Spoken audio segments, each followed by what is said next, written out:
my presentation tonight is just growing as we mature. So the angle I was kind of taking on it is is that there's keys to trying to continue to improve.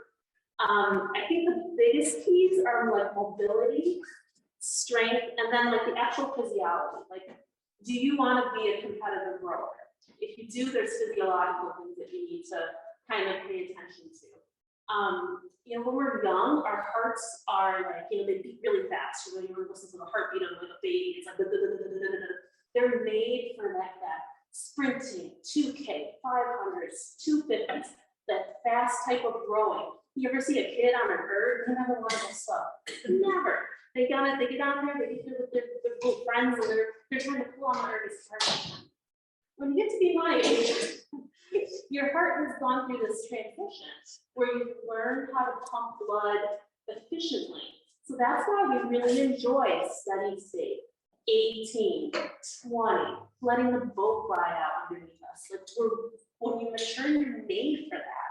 And that transition, although it's wonderful because then you can go out and run and row 10K comfortably and feel like you've really gotten a great workout in. But then what tends to be more difficult is the sprinting, is the working with the heart moving really fast. And that tends to be what we need when we're out rowing in comparison to those long pieces that we love to do. I just could go out and just row. And as long as I didn't have to take it up too much, I would be just fine. But what I'm going to talk about in this particular presentation is more the mobility end. So where are we from like a mobility standpoint? As we age, you know, what happens? What I'd like to do is to go back to the beginning and kind of talk a little bit about development and why what happens. So babies, they're small, their legs are all flexed in, their arms are all flexed in, they're just those little peanuts, you know what I mean? They're just like small and compact. And so you spend that year working on lengthening out your body. And there's a sequence of activities that are kind of pre-programmed into our bodies. And you know, babies learn to roll, and then they lift their heads up, and then they put their arms down, and they go into crawling, and what they're doing by doing all those motions is they're balancing the muscles on the front of their body with the muscles on the back of their body. So then they get to this point where they beat gravity, they're standing. And then from there, there's even more things that we learn how to do that continue to stabilize our core, make it easy for us to move around. So like that developmental sequence is very important. What happens as we age is that we start to lose bits and pieces of that sequence, kind of here and there. Like it gets harder to get up off the ground. Your hips don't extend the way they should. Like, and as you pull the bricks out of the developmental wall, that's when we start to see that collapse. We start to see, oh, this hurts when I do this. That's the developmental sequence, bricks kind of falling out of the wall. What we need to do as rowers is we need to make sure that we're doing the activities that keep the bricks in the wall. So that when we go out to row, our cores are stable and can handle all that, you know, 10,000 meters that you want to put in, so you can enjoy the beautiful scenery, so that you can go those distances and really enjoy yourself. So taking a look at our mobility, each of our joints are kind of set up in their own special way. There's 3 planes of movement that we move in. So like we have our frontal plane, we have our sagittal plane, and then we have our transverse plane. So each of these planes are really key. And as far as rowing, we're really focused on that sagittal movement. You know, the knees are tracking, you know, directly over the ankles, the hips are following in line. We're flexing the body, we're extending the body, we're flexing the body, we're extending it. It's when we move out of those motions that we tend to run into problems. And it's because a lot of our joints are set up in a way that either there's stability or their mobility. So like your ankle, that's a mobility joint. It has many planes of motion. You can bring it all the way around. Knee, if you try to do those same motions with your knee, you're gonna hurt your knee because it's a stability joint. It's very happy going flexion, extension. So in between your mobility joints, you have stability joints. So mobility, stability, mobility, stability, shoulders, mobility, elbows, stability, wrists, mobility. So you have to take a look, if you're getting pain in a stability joint, meaning like an elbow, a knee, or in the spine, it means one of your mobility joints is not moving the way that it should. So being able to kind of being aware of that, sometimes you feel like, oh, my knee really hurts when I hurt. It might not be the knee, it might be the hip not doing its job. It might not be the ankle, or it might be the ankle not doing its job. So as far as changes as we get older, some things we can expect. Some things like as far as research, they say that yes, you are going to lose this range of motion. Hip extension is one of them. So extending the hip back tends to decrease as we get older. And a lot of times you can see that people start to have only forward movements. They bring the shoulders forward and they're walking like this. So you can see how I don't have to extend my hips to walk because my upper body's forward. To extend your hips to walk, you need that hip extension. And as you get older, you can lose it. So one symptom of that is the shoulders forward, and then we're just kind of keeping the feet right underneath us as we're moving. Another thing that we tend to lose is ankle dorsiflexion. So that's raising the toes up. That becomes a big thing for us as rowers because we need that to get into compressed positions at the catch. So as you lose the dorsiflexion, you start to walk like this. So shoulders forward, because you don't have the hip extension. And you don't have the ankle movement, so you're just kind of plodding along and you're keeping your center of gravity forward. When that center of gravity comes forward, we tighten all of these muscles.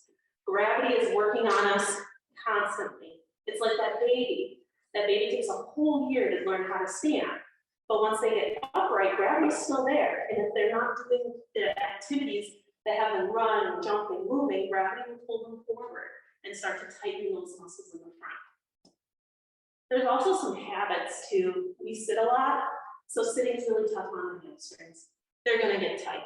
That's gonna be something that you're gonna see. The chest, like I was talking about, gravity brings the shoulders forward, and then typing on computers, working on our tablets or cell phones, that's definitely gonna bring us more into that forward position.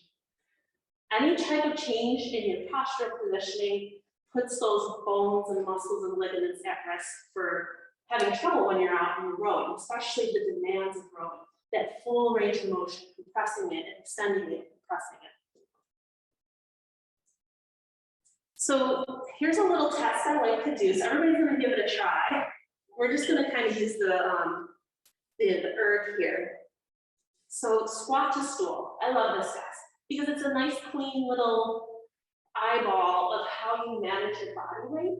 So my son is in this picture. I wish it was blown up a little bit so you could see. He's kind of wonky. He's your typical 15, 16-year-old, growing too fast, doesn't know how to control his body weight. When he squats, it's something like this, and it kind of pulls itself back up. He's not been able to stabilize the trunk and like get the joints moving in the right spot, so everything wiggles and jiggles as he squats down.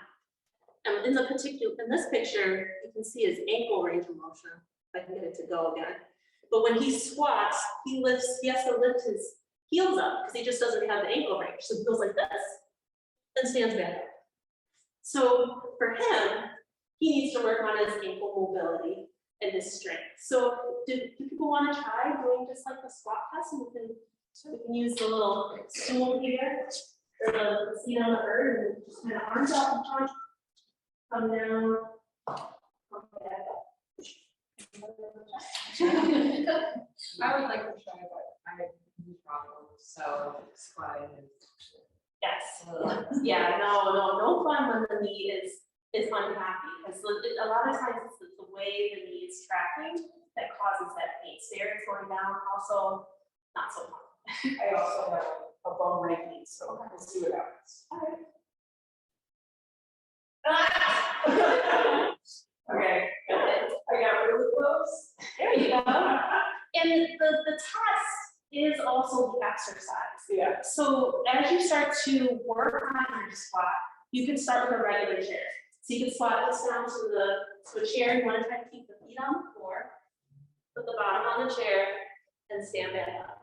So the test becomes the exercise. And as you get good with the chair, you get a little lower chair and a little lower chair. Because for rowing, the measurement that we're looking at here. Jen, can you just turn the, I think it's right now. What do I do? Just turn the, can you turn the Zoom? Oh, yeah, sorry. Because the measurement that we're looking at in the boat is this heel cup to seat measurement. So when you squat, you want to be able to cover this area, because if you can't, then what's going to happen is your seat's going to have to get here, or your heels are going to rise up in order to compensate. So average heel cup to seat is about 15 to 20 centimeters. It's low. It's very low. It's probably like a step stool about that high, low. So it's something that, like, especially in the winter, practicing trying to get yourself further and further down, or even just using the RCiR and just trying to do tap and back up. And that's the exercise that you can kind of add into your activities, and you'll feel like you can get a little bit more attached. When I do the next workshop, I'm going to put a string of exercises together. We're just going to exercise the whole time. And I'll show you a bunch of different things that you can do. Whatever kind of resonates with you, you can add to your workout, because it can really, the repetition is going to be helpful. It's just getting your body into those positions is what really helps. So the first one is squat to stool. This one, the standing posture, this is a really great one. So you want to find an area on the wall, and you want to stand so that you can create 3 points of contact. One with your bottom, one with the top of your like thoracic spine, like through here where your shoulder blades are, and then the back of your head. And you want to try to make sure that you can get all of those points touching the wall. So if everybody wants to get up and find a piece of wall, and kind of try to create those 3 points of contact. Bring your feet about 2 to 4 inches away from the wall. So I think there's some good wall right there, right there. So bring your feet about 2 to 4 inches in front of the wall. Lean your butt against the wall, then try to get your upper back and then the back of your head. So you can see how you're standing up pretty tall. At this point, kind of tuck your chin just a little bit, because as you try to reach the wall, tuck your chin just a touch. And that's your upright position. That's you in neutral. That's where your body would love to be. Now relax into your normal posture, and myself too, I come right off the wall because the gravity gets the best of all of us. And so you can feel your shoulders kind of coming forward a little bit, and feel your head maybe coming forward a little bit. So again, the test is the exercise. So in the morning when you wake up, you stand so that your butt's against the wall, you bring your upper back against the wall, tuck the chin a little bit and bring the shoulders back, touch the wall, and then relax into your normal posture, and then touch the wall, and relax into the normal posture, and touch the wall. And you might do 5 or 6 repetitions, and then after you're done with that, try to hold that position the best that you can throughout the day. One little trick I like to use is take your rear view mirror at the beginning of the day, because that's when your spine has the most spring to it. Bring the rear view mirror up, sit up nice and tall in the car so that your eyes are in the mirror. And then as you're driving, if you feel that you're kind of slouching, because the timing of being out and driving is plenty of time to work on posture. Posture muscles are endurance muscles. So doing the little exercises is just a cue, but actually maintaining the posture is like a tier. So you have to, over a long period of time, such as being in the car for 15 or 20 minutes, that's going to be that cue to help you sit up a little bit taller. And if you're doing that every day, you're going to create a motor program. All right, so that's a little fun one too. So let's talk about ideal herb setup. So, I'll let everybody get practice. It's okay. I just wanted to try. Yeah, it's a great little cue, especially because you just don't think of that. At times you're just like, you're rushing through your day, or you might be sitting on the couch and completely slouching, and then you realize, oh my goodness, I have no shoulders up. I need to, you know, work on getting those shoulders back a little bit.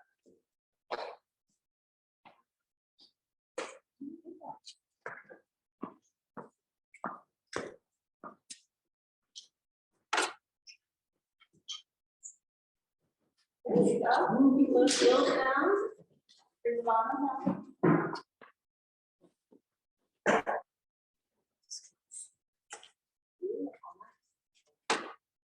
Yeah, there you go. Yeah, very nice, very nice. It really takes a good combination of like strength and mobility to really have a really solid squat. As your squats are improving, another thing you can do is add a bar above head and try that, because that puts tension, even more tension through the core as you're moving, and then back up. And that will be more of a challenge. There's one other thing I wanted to mention about squatting. It'll come. So the next step I want to talk about is just like ideal erg setup. So I can kind of demonstrate this. I took pictures of this, but let me grab my little questions. I can demo too if you want to do anything. Okay. So the one thing about the erg is that you have to put your foot in a certain spot depending on the length of your foot to get enough hold on the straps. So, I mean, luckily I have 50 feet, I have 4 kids. My feet were I'm like a size 11 and a half on one side and 12 on the other. Yeah, it was a 10 to start. So luckily for me, I had extra foot to work with. So I like to put my shoes all the way down because I can reach there. The lower you put the foot, the more of a quad-based drive. So you'll feel it in your quads. So quads are a little bit easier to activate than the glutes. So starting with the feet a little bit lower will give you the opportunity to feel like you can really push through the foot plates. And then as you're pushing through the foot plates, you can start to move the feet up a little bit, especially if you have your own boat and you know what this measurement from the heel cup to the seat is. So this is like a good practice to do in the winter. You say, okay, my boat has 16 centimeters from the heel cup to the seat.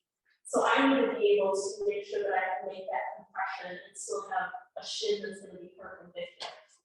So you can start with the feet low and start working your way up. You can start working on your ankle range of motion too, because that will help with the compression also. So you can see that when the feet are low,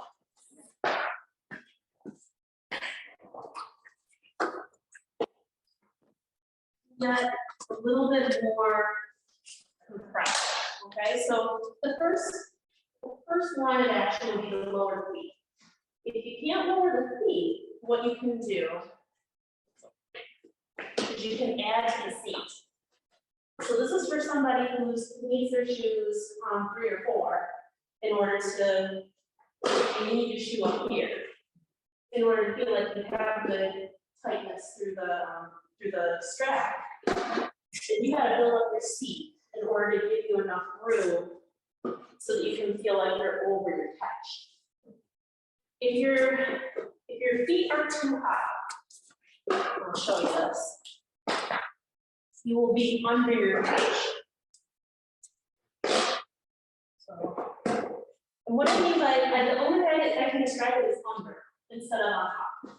So it's that feeling where your butt is here, where you're behind, what we call behind the work, because the work is up here. And when you're underneath the work, that means that you can't effectively use your quads and your glutes to drive. So the drive comes through the low back and the upper back. That's the only way you can produce it. So then you're opening up too early. You're not using the legs to drive down, which is the most efficient type of drive you can have. So you really need to make sure that when you're on the ground, that you're over your catch. So I'm doing an exaggeration here. Everybody saw me under, right? So feet all the way down. See, you can see already that I over catch. So my shoulder can come ahead of my hip. And so I can push and drive through the hip, creating a stable trunk, and I can transfer the power from my legs and my glutes into the handle because I'm over my catch. I'm in the work. So under and making the work, up and over and in. Now I tend to lean forward too much. I tend to compress just a little too much here. You can be a little bit more upright, and then you can kind of give a little squeeze there. So now I've created just a little bit more light out of my little 5'5" body, or not a little bit, shortish 5'5" body, and I've gained a couple centimeters. So you want to try to play around with your position on the earth. And when I row, I do number 5, and I have like a little seat cushion.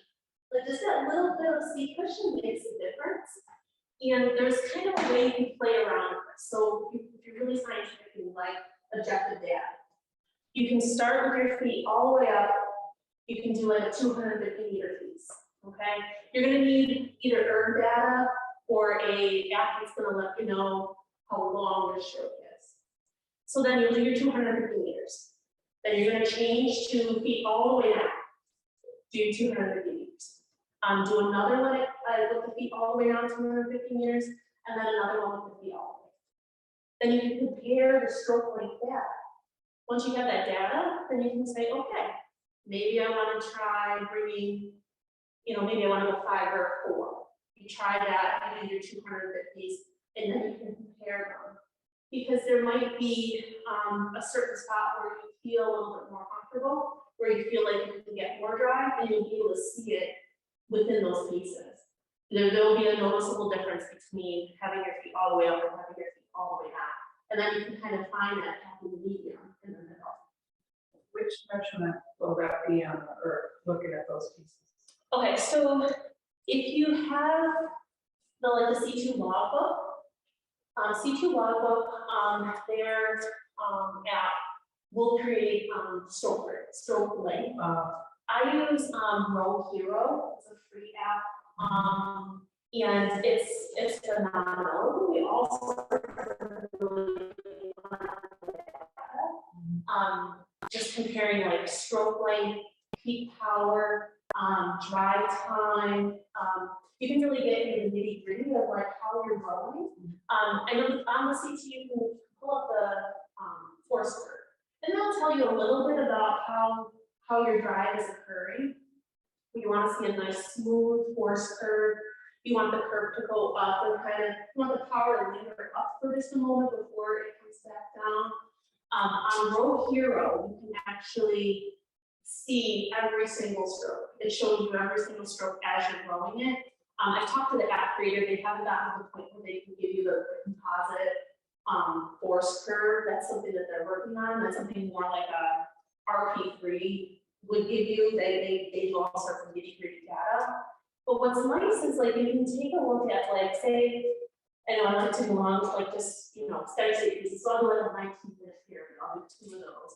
And I can look at each pyramid and say, oh, well, my stroke length, when I get to a 22 at that point, my stroke length starts to lengthen out. 24, it's a little bit longer. When I get to that 26, it's not actually that bad. And then it like stabilizes at 28. So maybe 26 is where I need to be working when I start doing sprinting pieces. Rather than going all the way up to 32, 32 is not pushing.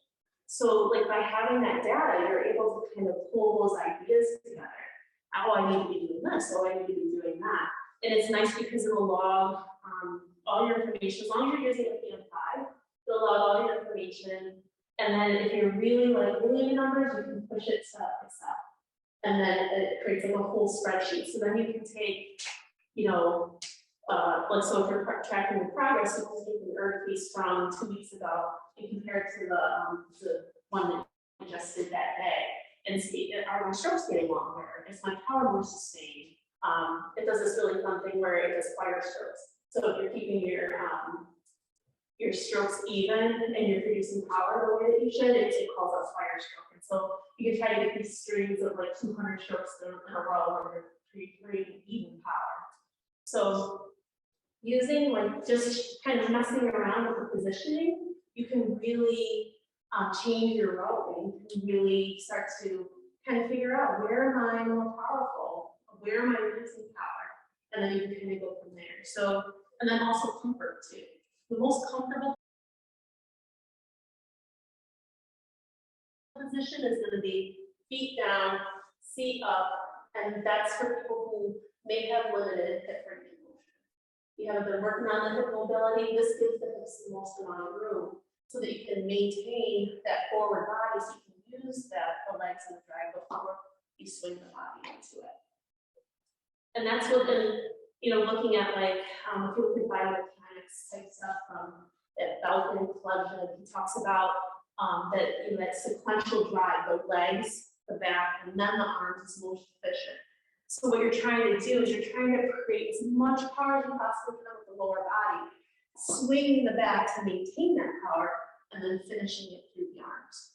And when you have that strong sequential drive, what happens in the boat is the boat will ride. Like it does that glide thing. When the blades come out of the water, the boat sings and brings you forward. So you're really searching for that, because that's what we all want. Whether we're rowing at 18 or rowing at 32, we want that moment, like right in between when the blades come out and you're like that. That's like my favorite, is when you get to that point, and it's really being efficient with that drive, getting the body back, and then also as you come out, really working the teeter-totter, if you can hear the seat. Like work the teeter-totter, get over it, and then glide it forward. When I don't stretch, it's my right knee clicking. but getting that sing in the boat, letting the boat become part of you, like becoming one with the space, and using your body in a way that creates that beautiful glide overall. And we all when you get that one stroke, you're like, oh my goodness. Being on the erg is not, of course, not as much fun, but trying to set up your positioning so that it kind of matches your boat, if you have your own boat, or that you're working on bringing your bottom and heels kind of a little bit closer together. That will give you an advantage, whatever boat that you get into.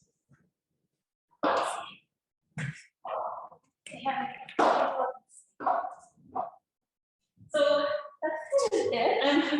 I'm like I said, I'm a physical therapist, rowing coach. If anyone's interested in working with me, I'm actually working out of a gym right now, so I'm in a little space. So if anyone wants further evaluation and kind of chatting about your rowing stroke and kind of working on the physiology and all those things, or if you have an injury, look me up.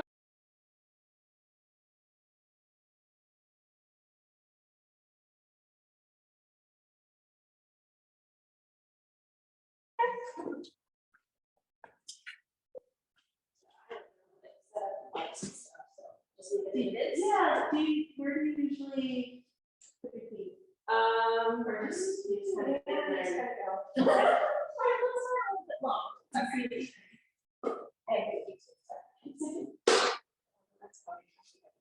right.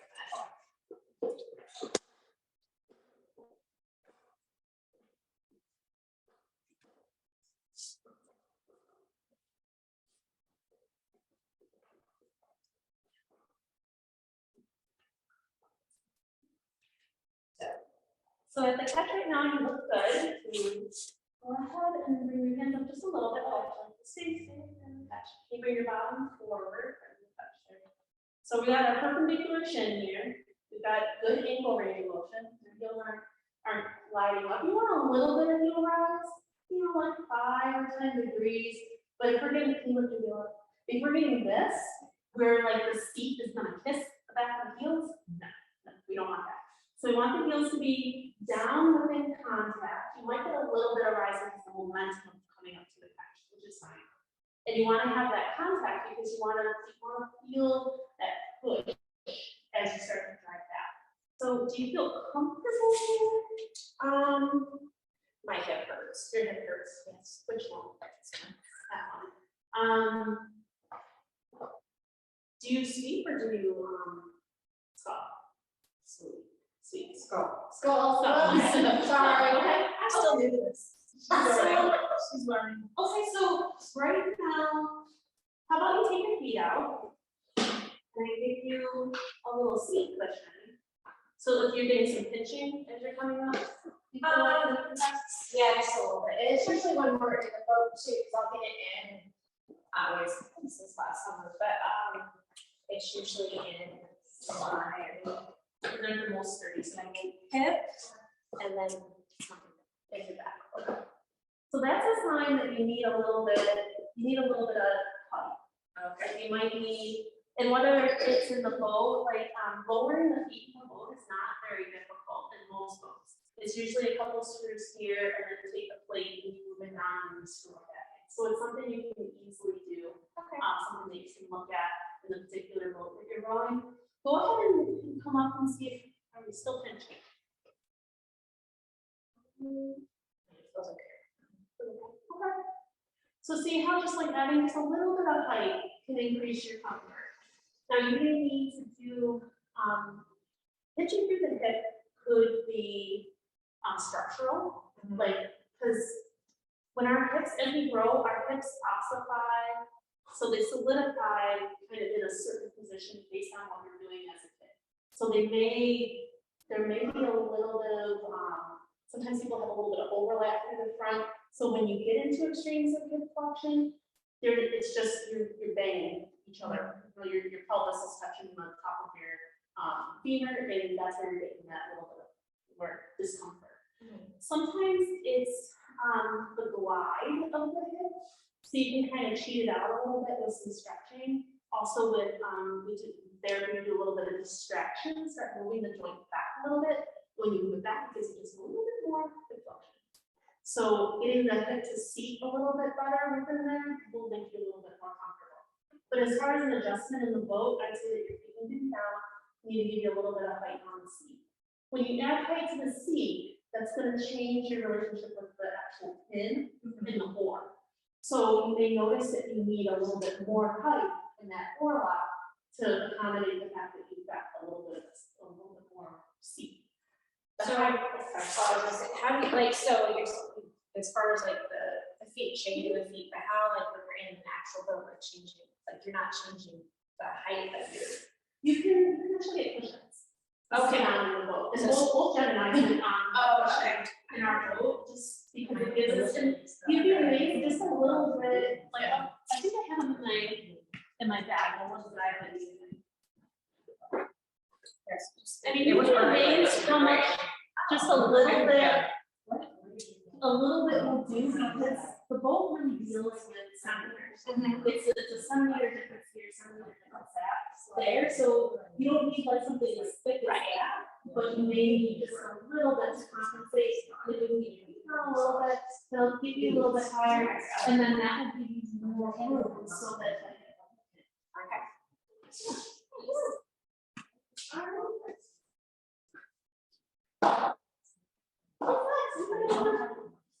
Just kind of chat it out. Nancy, when you're gonna start her up? I'm trying to think back. Well, you could just start it. 6 or 7. I was thinking back 100 years ago now either. I mean, it was awesome. Right, I just say, love it. What's that? You go find things. Typically, I would have 4 of these on. That's not what I should be. Oh, yeah, no, go ahead. What is your normal position? Like, so do you usually use a cushion on the? I do.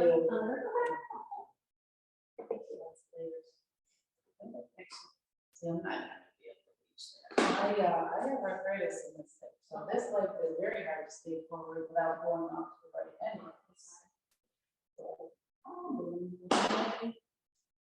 And we could start working on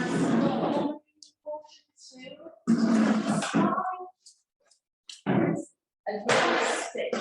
It's fine, we can kind of cheat and we can bring the legs apart if we need to. And use that ankle to kind of bring the hips more room. But you may, you can regular hip stretching. I've never done any physical therapy or anything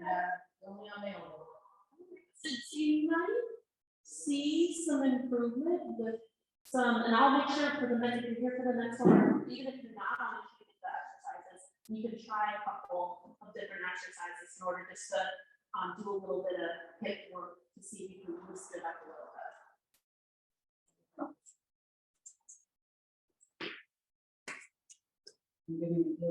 Yeah, no, the heels are okay. You can get a little bit of rise. You just don't want to get to the point where the seat is kissing the back of the heel. Some people will get all the way up there.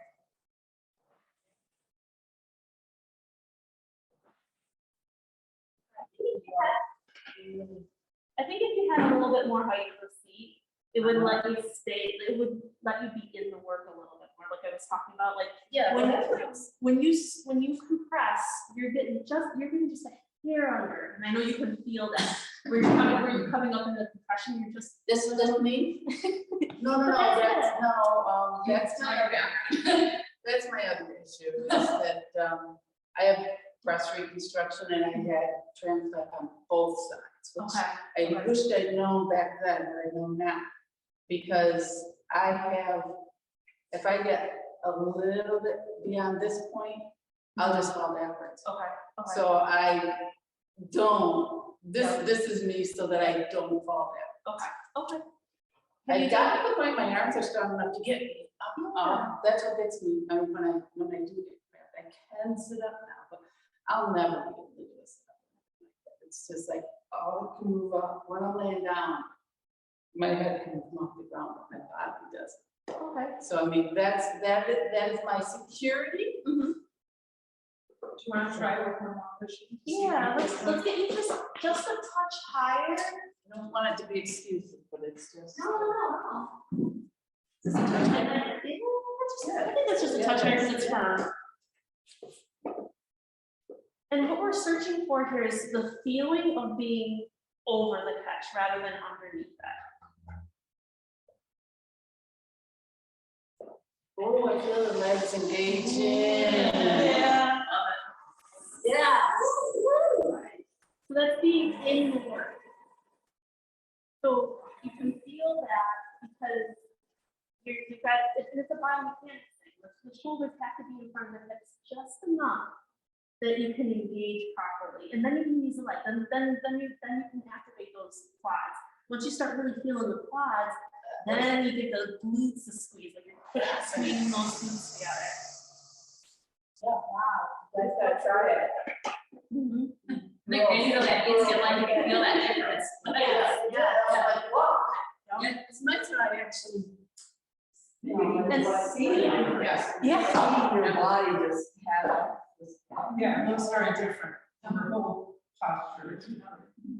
And just getting into that position lets you activate the power the way your body would activate power if it was in that position. It's just when we're underneath, it's just so hard to drive into to get the sequencing put together. So, yay! This will probably like a speed. Probably. No, that's okay. That comes on. But, And the difference that that we makes did, me feel better. the difference that we did, you could probably do on the boat. There's probably enough room to move the shoes down a little bit. And then you add a little bit of, and then we can add like a small cushion in the boat. And then you might have to move your poppers around. You're just not gonna be in the same spot popper wise, because you're gonna be just a little bit higher. So there's gonna be a little bit of messing around with the actual, the oarlock. But you wanna feel like when you get to the catch, especially as you're stalling, you wanna feel this, like on top of it, like up here. Like, so that, like, almost like when you come out of the finish, it's almost like when you put the pressure against the oarlocks, you're putting the pressure against the oarlocks, almost like you're on a skateboard, it's sliding forward. And then you get that wing position up and over it, and that's when you can really push those legs down, and that's where the fun is. You know, when you're over the work, when you're in the work, it's amazing. And it happens. Years ago, you should be coming up, feeling like something is like pulling you up. Your Yeah. chest is coming up and being like, ooh. Yeah, like the proud bird. Or like, Yep. I was more in the Indian, right, where they have it in their chest. Very cool. Anybody else wanna play around a little bit, or?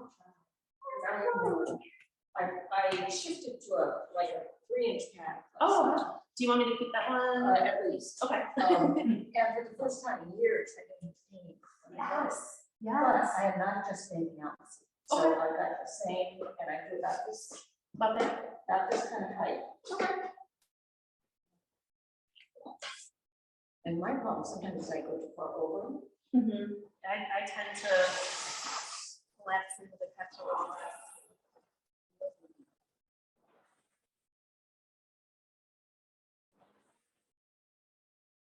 How does that go in here or no that?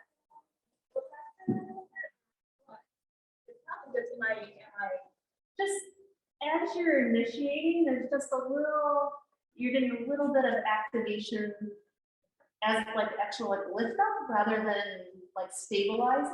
okay, so back. Yeah. There you go.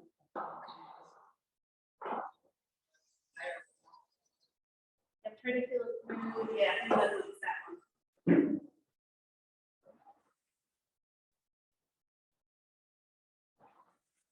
Do you think you need more height? I have one. You have more height? Okay. Big stuff. I love it. That sounds good too, because Design for concept too. yeah, I'm sorry, it's probably my exercise blocks. I need to order some. Is there different sizes of those, or do you just keep like adding to the stack, like if you want a bigger pad? You can, I can just carpet style, like, you know, like the padding on carpet. Yeah. It's like, it's a firm one, and do a couple of layers. I think you make three, yeah, you take duct tape and take out. You want to get fancy. Yeah.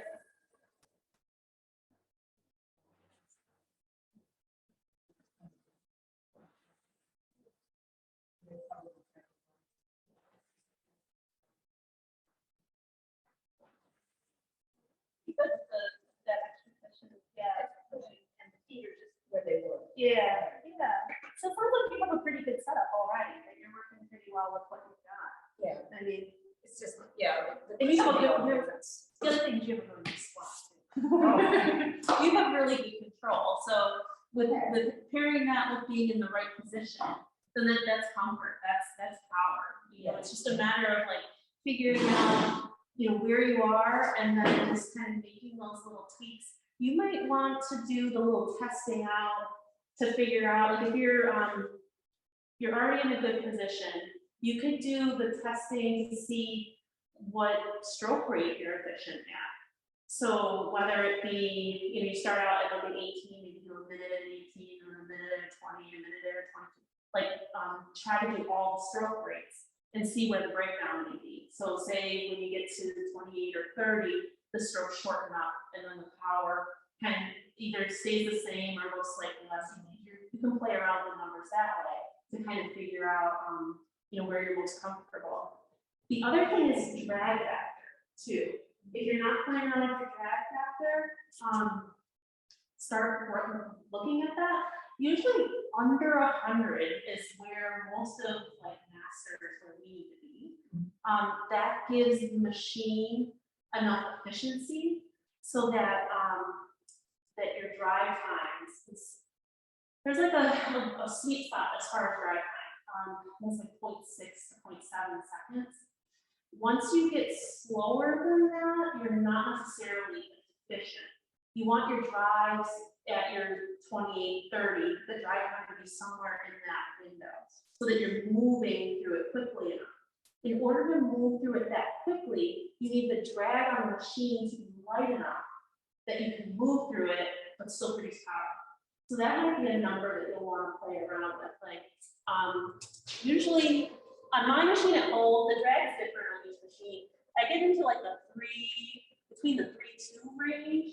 That's about where I start going underneath 100.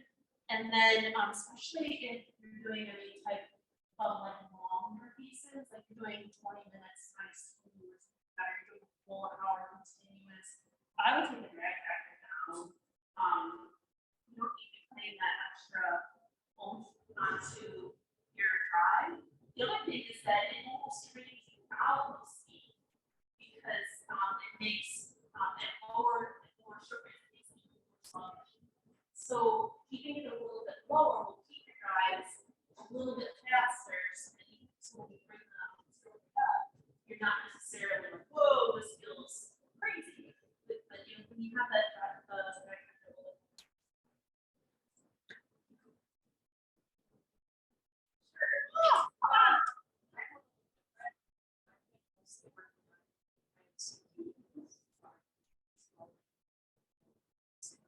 So I focus on all of my small. So it's, are you using the system? no, I'm just using them just the normal, just trying to figure out.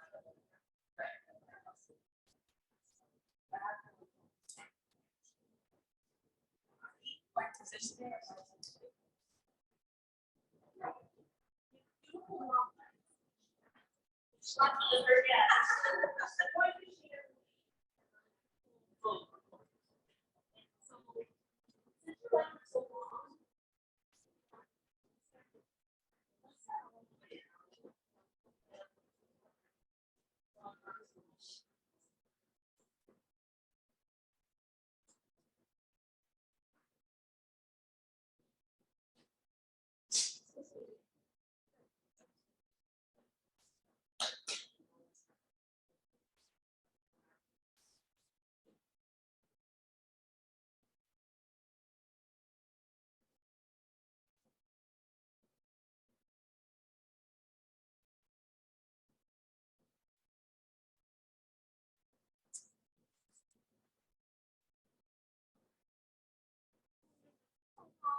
I'm so easy. All right, we need to be a so we can let you feel a little bit of that last talk a little bit back. That's right.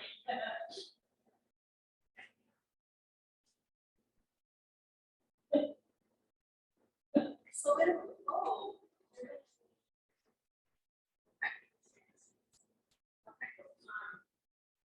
My global is just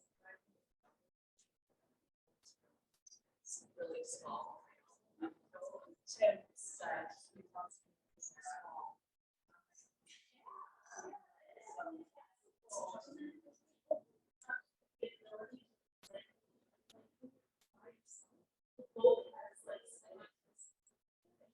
And then it almost becomes like, you know, you feel everything working.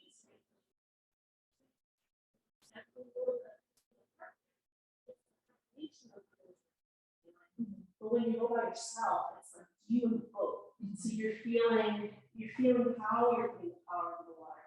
You're feeling how, you know, do I put more weight on that cheek versus the other cheek as I'm coming through there? I can feel all those little easy things that take it on. So That's what's much better. yeah, I think we could go even oh my goodness. Even higher. Even higher, yeah. You want to find more? I'm trying to listen hard because I'm often one of the people studying the boats. Oh, I just start with all shoes now, just to, Yeah, just to kind of that's a good a idea. good space to start.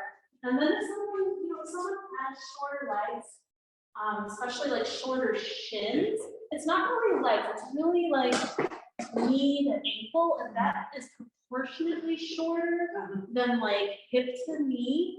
Then you can go ahead and bring those feet up a little bit to kind of like almost cheating it out, like you're making their shin a little bit longer. Yes, you are in the work. Yeah. That's what the work is. That's awesome.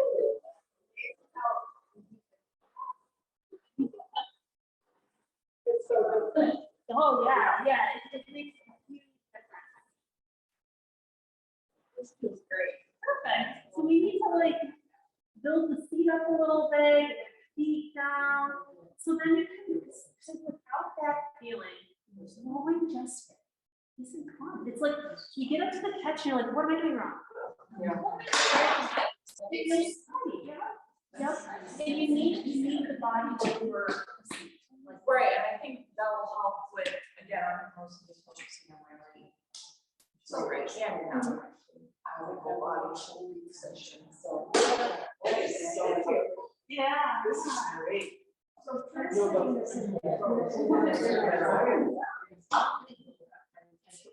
Yep, so that has been,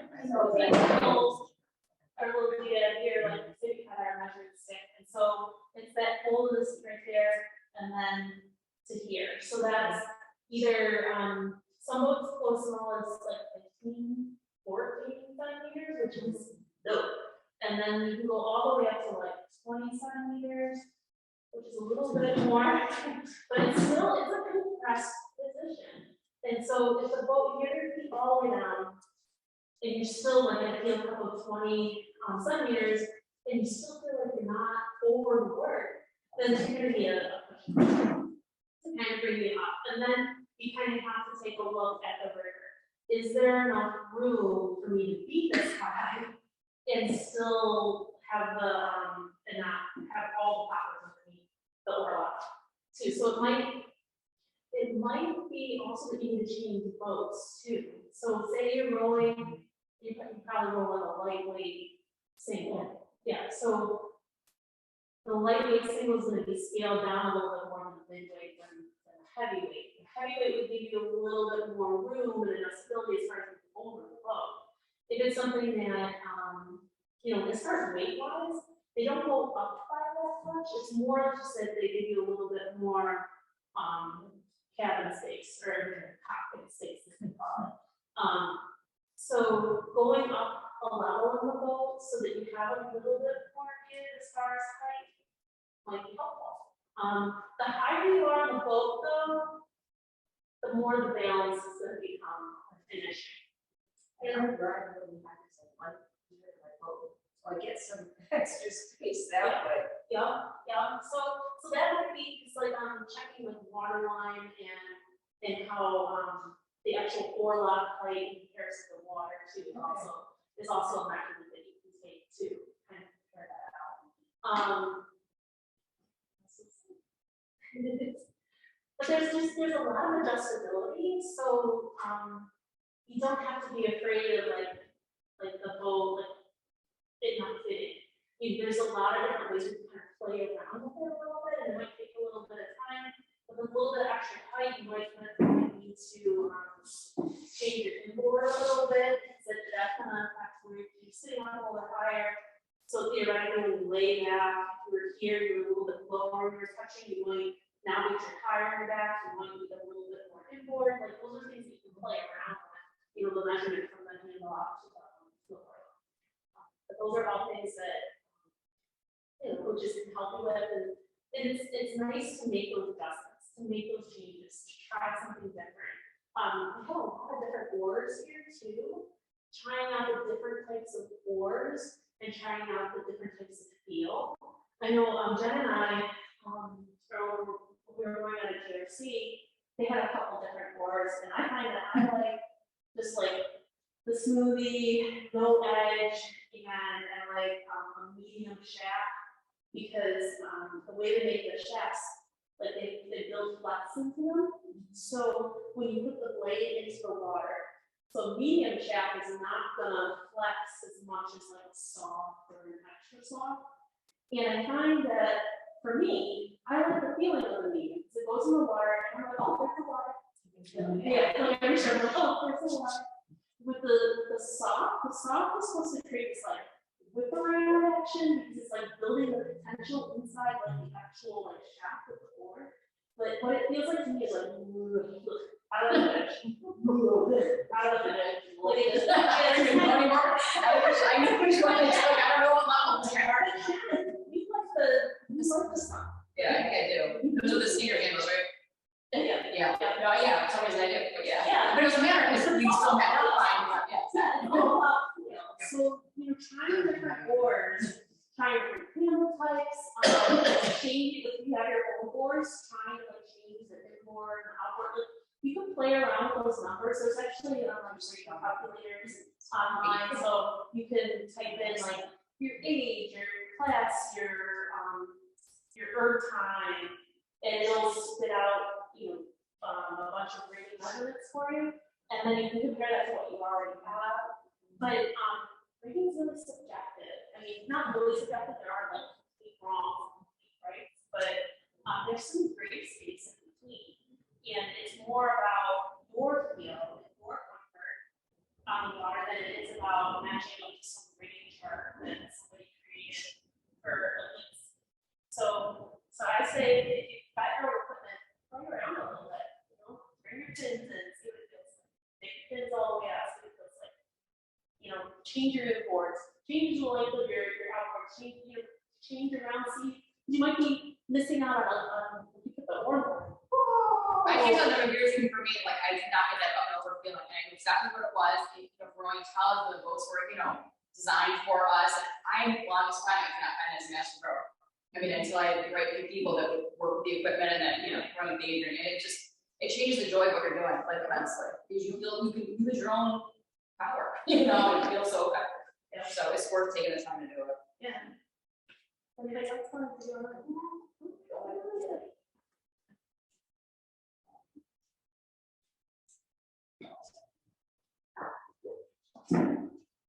So do you usually roll them down all the way, or? It's been ages since I've been in the air. Good, right? So you don't have to like ignore the monotony of being on the filtration machine. So everything like that.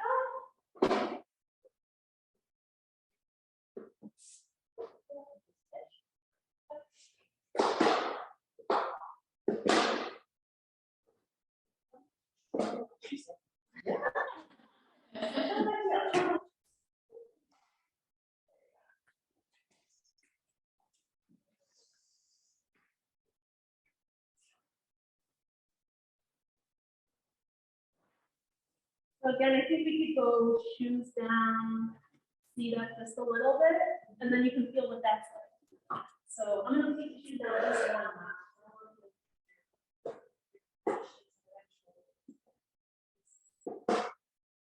Oh, actually, let me. Yeah, we have.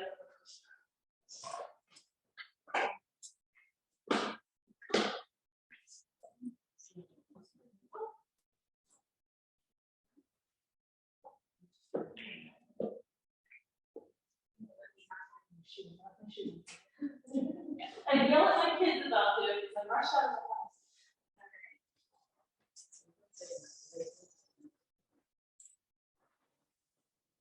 Can you feel the difference there?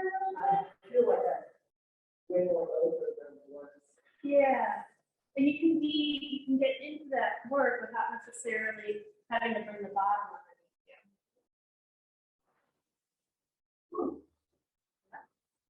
It's different. It's different because it allows you to kind of engage those muscles just a little bit differently as you apply the power, and that's what makes the difference in kind of feeling like you're really moving the boat or moving the earth. So It'll be fun to play with this, because I have earned data, and see how it changes. oh yeah.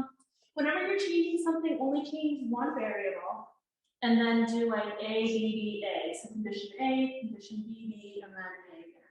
And then you can kind of compare them out.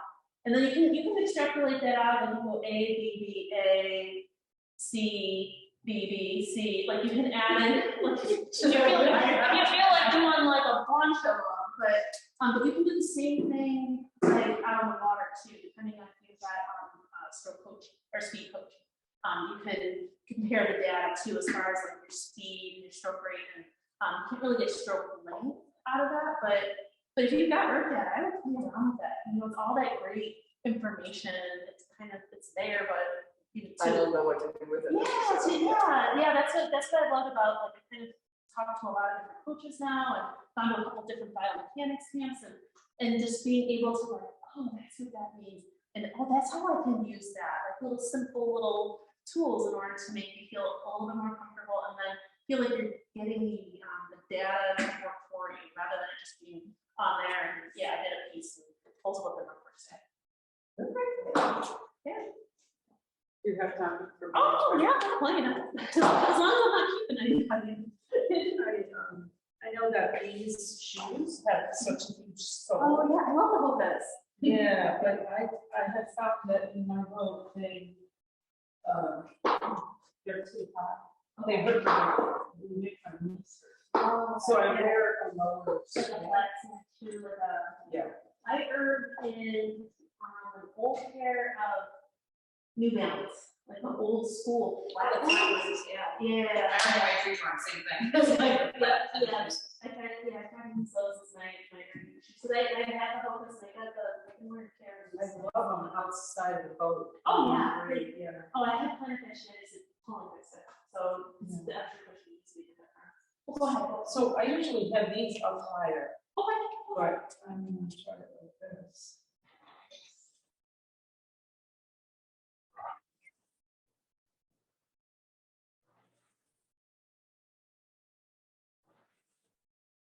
Feels pretty good with this one cushion in here.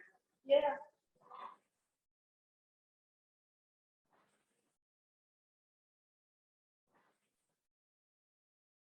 I think adding a little, dropping the feet just a little bit, adding that like makes that difference.